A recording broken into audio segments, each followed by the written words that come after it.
Magandang araw po sa inyong lahat mga kababayan at welcome back dito po sa PNR at eto nga mga karibyo natin na sampal kay PBBM.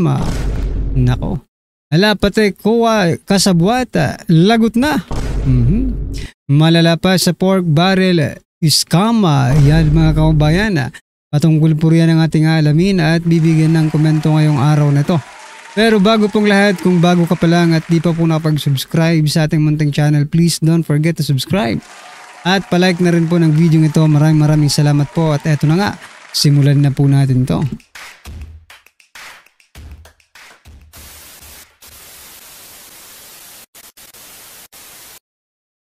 So yan mga kababayan, bago po natin simulan pakinggan, panoorin at bigyan ng komento ang video ito, pasadahan po muna natin at pag-usapan itong mga nagte-trending na mga balita dito po sa mundo ng social media at unahin na nga po natin ito. Nako po. Pati COA Commissioner kasabwat. Kasabwat po dito sa flood control anomalies nito. Ayon po dito sa balita mula po sa bilyonaryo mga kababayan, sabi po dito, Senator Erwin Tulfo has called for a conflict of interest probe against the contractor led by Commission on Audit, Commissioner Mario Lipana's wife. Allegedly won 200 million in Department of Public Works and Highways flood control work. Nako, matindi ito mga kababayan. Pati pala dyan sa Commission on Audit ay napasok na rin ng kanyang, kumbaga, sindikato na ito di ba?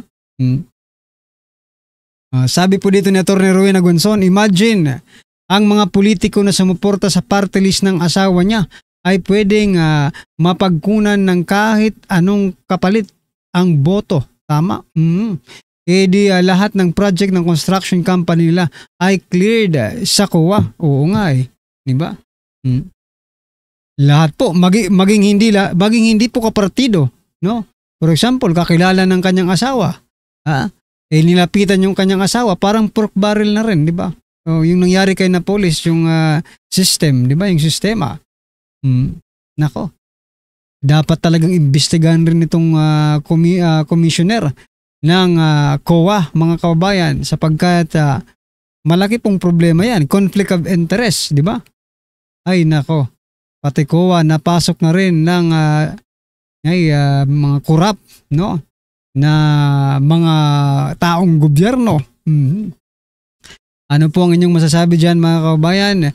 At ito, pasadahan din po natin itong si Secretary Bunuan. Sabi po ni Bunuan dito, Secretary Bunuan, contractor ng Baliwag Ghost Project, hindi pa blacklisted. Aba, biruin. Gumawa na nga ng ghost project pero hindi pa blacklisted. Iginit na Department of Public Works and Highways Secretary Manny Bunuan na hindi pa blacklisted ang kontraktora ng nabistong ghost project, ghost flood control project sa Baliwag, Bulacan. Bigyan nyo pa ng project, di ba? Huwag nyo munang i-blacklist. Bigyan nyo pa mga 1 billion pa mga kababayan para naman may panggastos, di ba? 1 billion pa na flood control project na ghost project. Grabe nito. Dapat automatic na yan. Kailangan pa bang i-memorize yan mga kababayan? Dapat nalaman nyo na ghost project pa lang ginagawa ng hinayutak na contractor na ito. I-blacklist nyo na. Ano pang naantay nyo? Pasko. Nako, makakarami pa yan ng kontrata. Lalo na't alam na ninyo, di ba? Sabagay, panahon lang yan. Panahon nyo ngayon Panahon ngayon ng flood control project. Ay nako talaga. Anong nangyayari sa gobyerno natin? Di ba? Samantala noong nakaraang administrasyon, binabalak pa lang ng mangurakot at tinatanggal na. Dito, tapos ng mangurakot, tapos na ang lahat-lahat, nabisto ng lahat-lahat na ghost project pala. Hindi pa blacklisted. Ibang klase itong gobyerno na ito.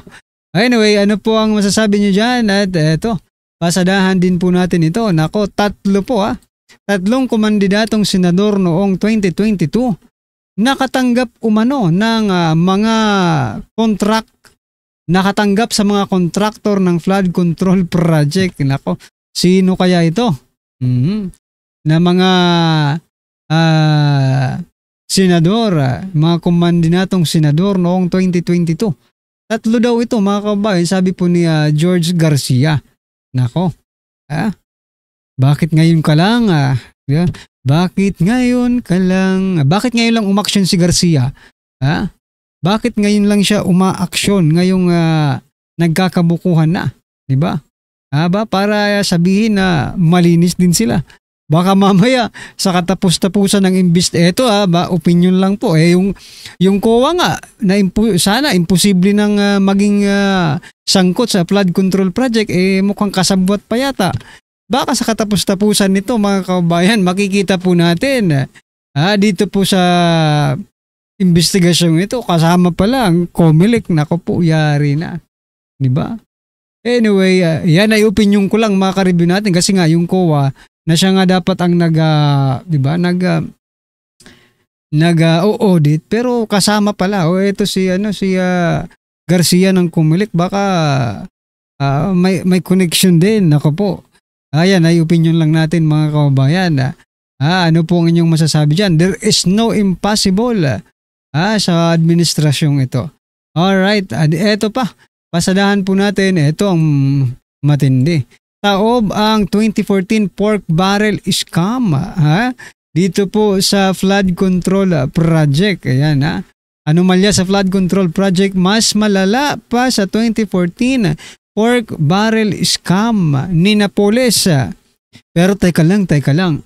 Ibig sabihin ba nito mga kababayan? Ibig ba sabihin nito? Ito, basahin ko muna yung balita sa Net25 2 hours ago.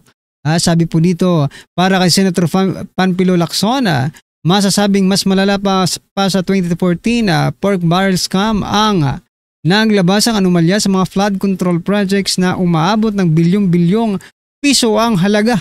Nako po. Ayan. Teka lang. Naalala ko doon sa pork barrel scam, may nakulong na mga senador.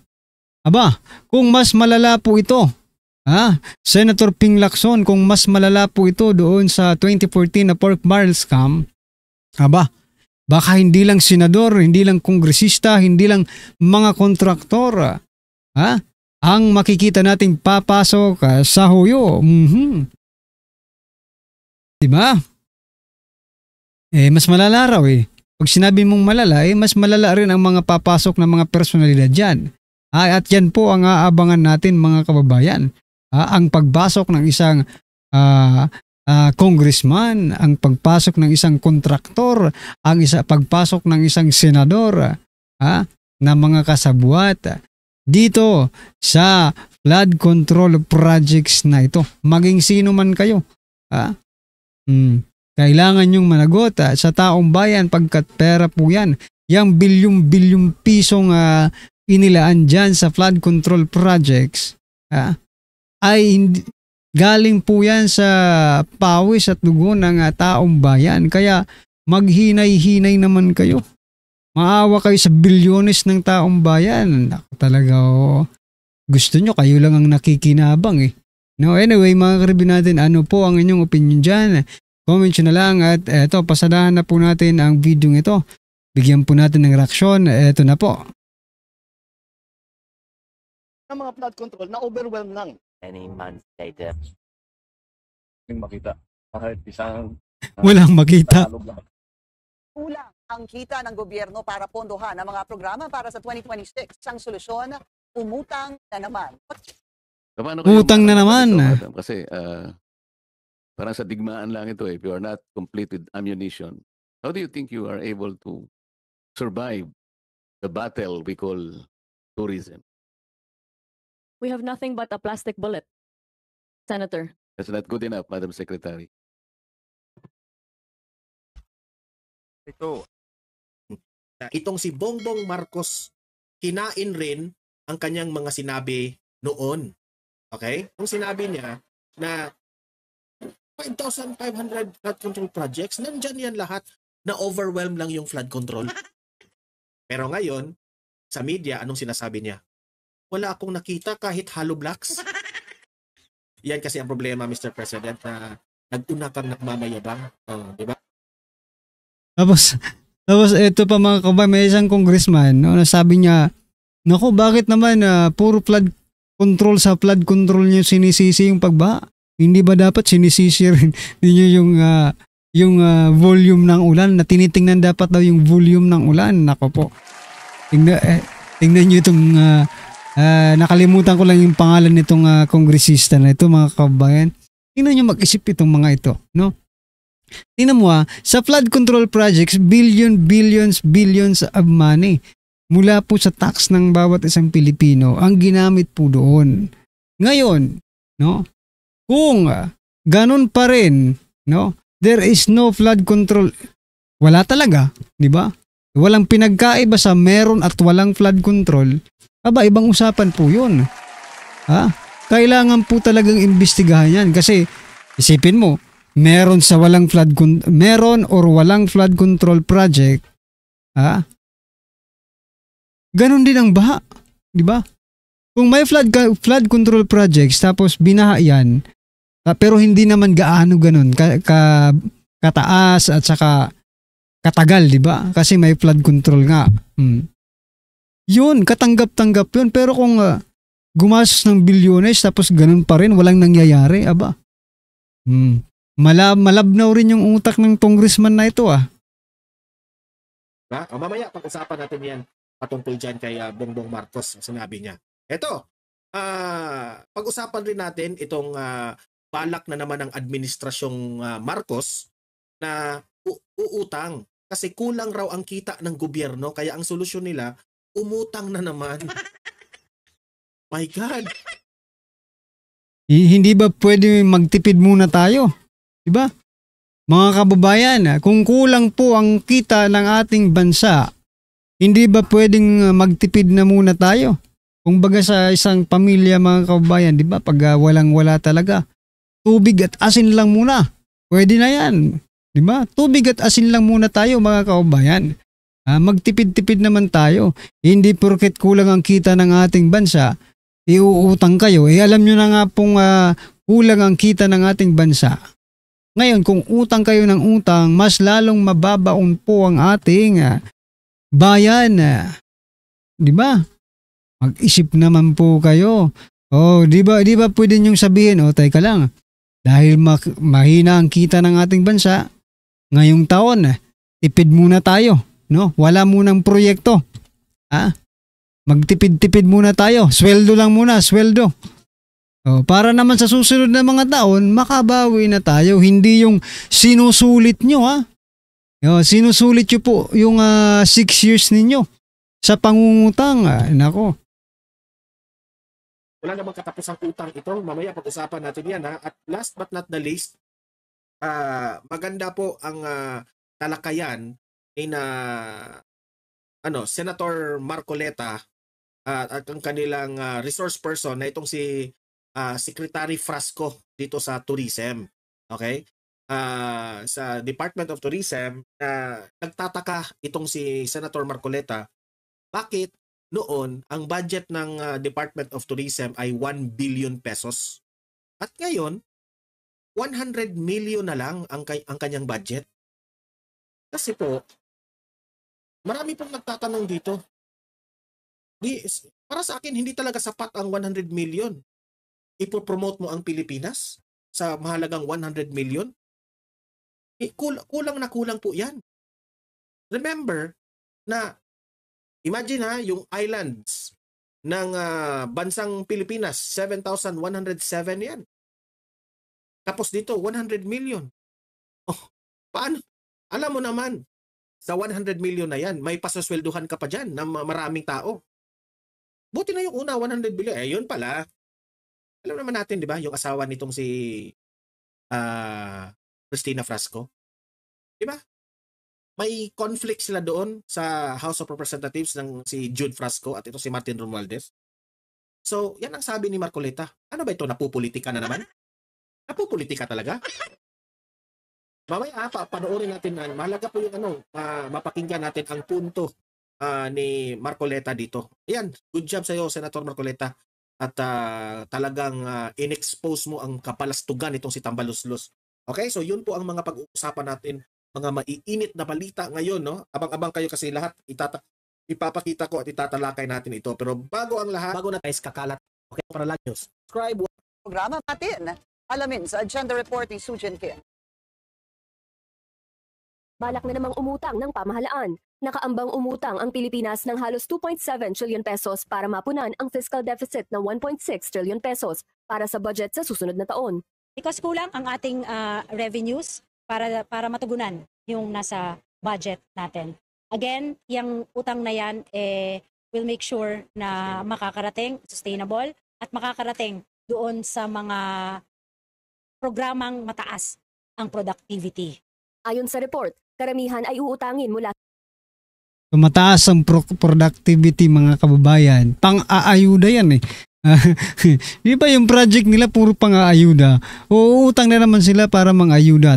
Nako, tapos next year uutang na naman po. Kaya dahil sasabihin na naman po nila, teka lang, mahina ang kita ng ating bansa, uutang na naman tayo para sa mga productivity project na yan. Nako po.